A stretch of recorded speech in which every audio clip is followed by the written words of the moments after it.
Hello guys and gals, and welcome. I found a Q&A between a Korean reporter named Chanyang Lee and designer of Diablo 2 Resurrected, Rob Gallerani, and chief artist Chris Amaral. Both of them have quite a few questions and answers here. So I'd like to start at the beginning. This is translated, so there may be a little bit of an issue with the translation, but let's dive right in. Question.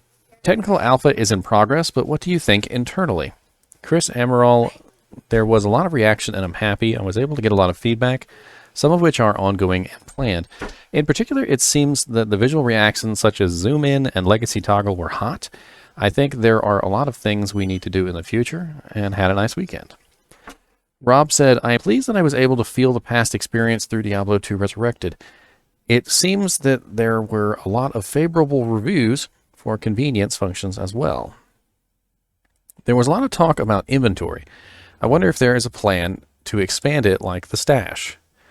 First, there is no plan to expand the inventory at the moment. In fact, I think that the element of inventory is something the user has to make decisions at every moment in the game and can affect gameplay.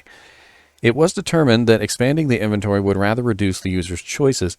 In case of the stash, it was expanded because it did not directly affect the gameplay. Question. What is the goal of Resurrected? Is it a competition with current generation RPGs? The most essential goal is to preserve the legitimacy of past experiences. Even users who haven't played the original or have a faint memory want to be able to enjoy Diablo 2 through more modern systems, hardware, and convenience. Of course, you could compete with the latest games, but it wasn't the goal to make it completely new. Question. Are there any plans to proceed with new content or balance adjustments after release? The first goal is to be faithful to the basics. At this point, the focus is on the game's job level, balance, and music in good quality. After that, the ladder system will proceed, but for now, it can be said that the biggest goal is to sew the first button well. Question. In the technical alpha test, only Amazon, Sorceress, and Barbarian could be played. Why is that? The reason I chose 3 jobs first is because I thought that it would reveal a wide range of play styles. I also wanted to check out the pad play, controller play, but I decided that I could see several aspects through the ranged Sorceress, the melee Barbarian, and the Amazon in the middle. Also, in terms of visuals, I was able to look at various parts. The sound change was very impressive. What was the implementation method and direction? I think I can talk about the planning aspect. The most important thing was to preserve the original sound. It maximizes the nostalgic feeling and at the same time pays attention to the sense of depth in the desert. A more deserted sound can be heard, and the dripping sound was made more vivid in the sewer. Through these changes, I was able to stimulate nostalgia. It is unfortunate that the character's appearance is senile compared to the original. Do you have any plans to modify it? Senile. When I did everything, 70% aimed to bring the original work to life, and 30% aimed to bring more detail and life to life. The characters worked to reflect the appropriate time of the world view. Didn't they go through several battles? I can't say that there will be absolutely no corrections, but for now I am working hard to reinforce storytelling through art and bring out realistic details. Interesting. Sounds like he's not going to make changes. A bug in the original work, such as copying, has been confirmed. Are you aware of this? They're talking about duping. Diablo 2 has accumulated data on bugs over the past 20 years, and based on this, you can judge the importance and proceed with the work. In the case of copying, we are putting a lot of effort into the BattleNet side. When playing multiplayer on BattleNet, enhanced security will be applied to copying items and using bots. The local character stored with the computer is separate from the BattleNet character, so it is impossible to move items. I'd like to expand on this, by the way. So if you guys aren't aware, when you play single player, your single player character is stored on your PC, and you can edit and change files. You know, you can make your character level 99. You can put level 20 into all skills. You can do whatever you want to do when you're on your computer. But when you're playing a BattleNet character, your character file is stored on the BattleNet server, and it has to go through a rigorous number of checks and rechecks for duplicate items and other things that would basically make your character illegal. So the duping that was done on single-player alpha has absolutely no bearing on the BattleNet side of things. Now, if somebody was duping on the BattleNet side of things, it would be much more devastating. This is literally just an explanation of, he's basically saying they duped on single player, not BattleNet. BattleNet is what we care about. Question: can I meet the butchers, wolves, and wolves that only existed in the data within the original work? There is no plan. Since we are doing all work based on the original version, you will not be able to meet a form that did not exist in the past. Question: it seems that some skill expressions were not perfect. What is the update plan for the skill effect? Through the technical alpha, we have received several feedbacks and are watching closely. I know that there is a lot of feedback in skill expression. It's hard to say that it changes everything, but some of the sorceress's Blizzard skills are scheduled to change. Interesting. It is good to pay attention to the dark atmosphere, but it was a little hard to identify PIA. What do you think about this? I have no idea what PIA is. I think it's a good feedback. Even within the team, we are aware that PIA identification can be difficult. Adjusting the lighting of a character or item is not a big cost, so we look closely at the feedback and try to do a number of tasks based on it. Apparently people are having trouble identifying certain items. Question: in the original work there was a module for convenience, but can it be used in Resurrection? First of all, we don't plan to block all modules, as users in all communities have shown affection for decades. Resurrection will also support it, but it may be difficult to use modules that are outside the set framework, such as hacking the code. I'm curious if community elements such as the guild system and guild housing will be added. The BattleNet function is modernized, and chat through the launcher was found in other games can be used. However, in the case of in-game, I want to make use of authenticity of the original. There may be plans in the future, but for now I want to focus on saving the original. Interesting. Question: you said that it was difficult to expand your inventory. What is true inventory separately? This is a question I often hear. Many people say that the more they approach the final content, the more the inventory becomes full and it is difficult to carry items.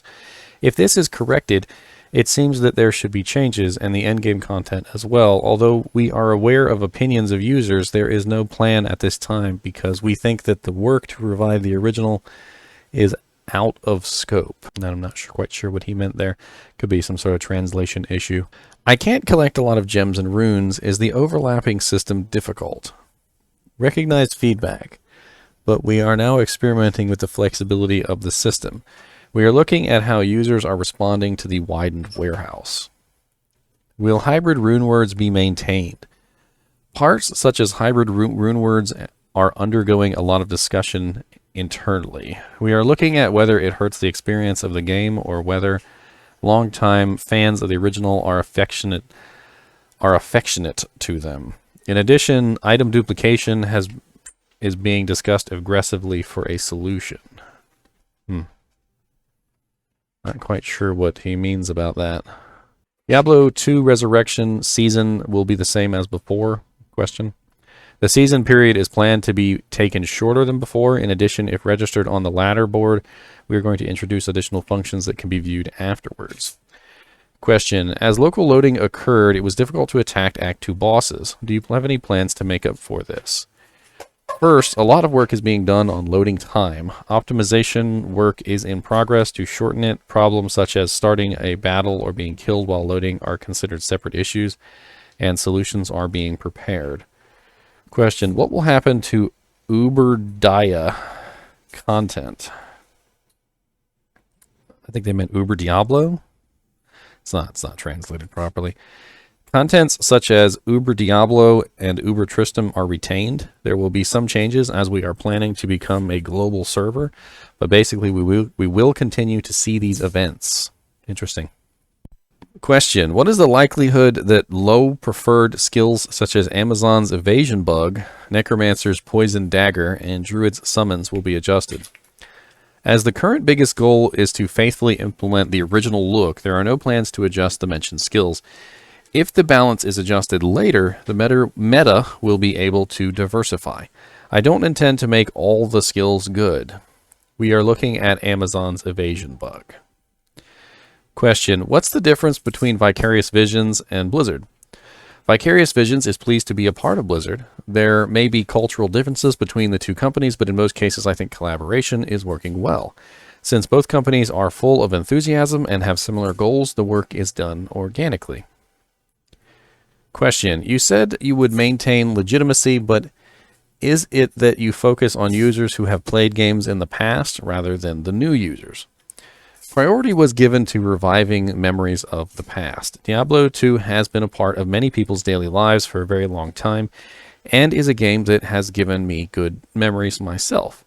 Our goal was to modernize this while allowing more users, including ones to experience it. When it is necessary to add a new element, the work has been carried out in the line that preserves the legitimacy of the past. Sounds like he's a fan. Interesting. What kind of greeting do you want to leave to your Korean fans? Chris said, overall, I think the technical alpha went well, and I sincerely thank everyone who participated. I will listen and accept both praise and criticism. We look forward to playing the next version together. Rob said, we are pleased to be able to experience the game for all users around the world. If you haven't applied yet, I hope you can participate in the beta test and enjoy it together. Interesting, interesting. So we've got comments there about the beta test. Very, very cool.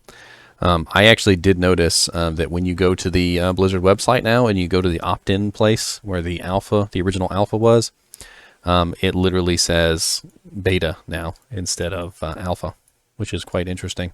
So there's a lot of information here, and one thing I think we can point out right off the bat is they're talking about the way the characters look and how people have called them senile, which I think is hilarious, that they literally called them senile.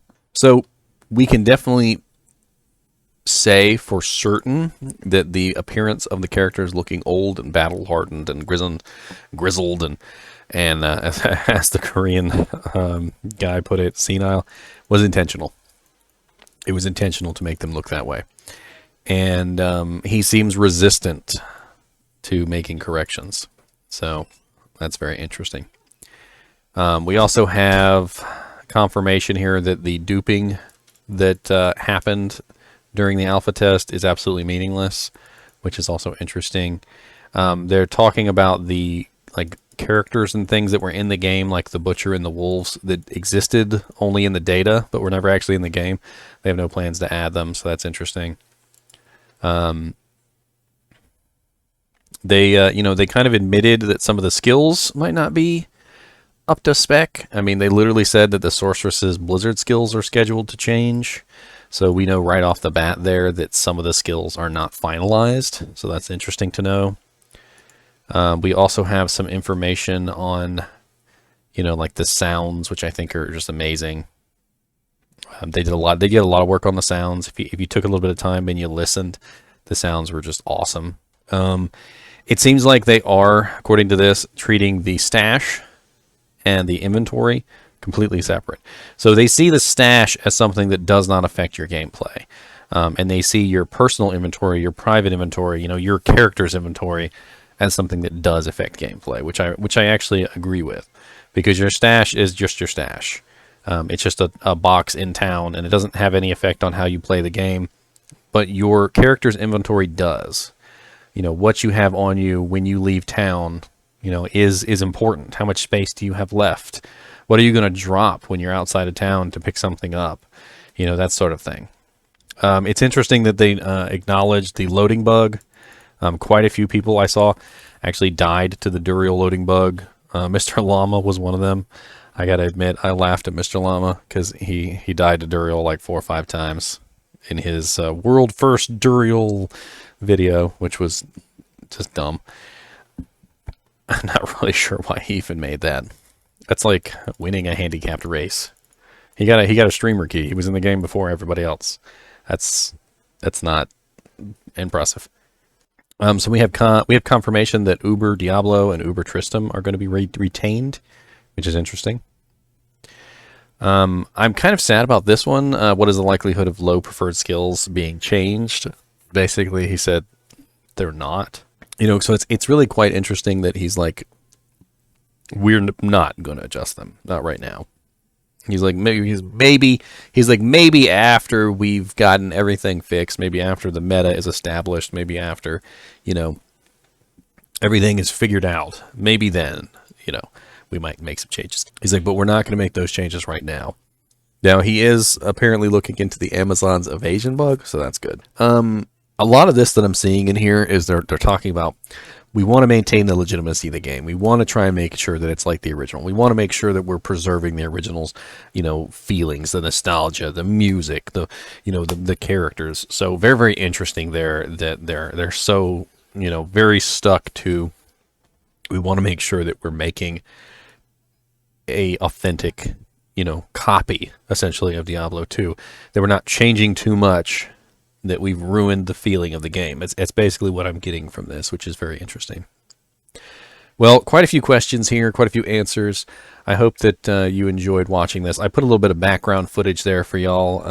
I think it ran out at one point, but, you know, whatever.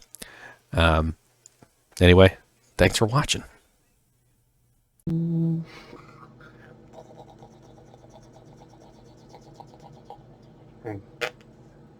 He's a little bully. He's a little bully, aren't you? That's a cute little bully.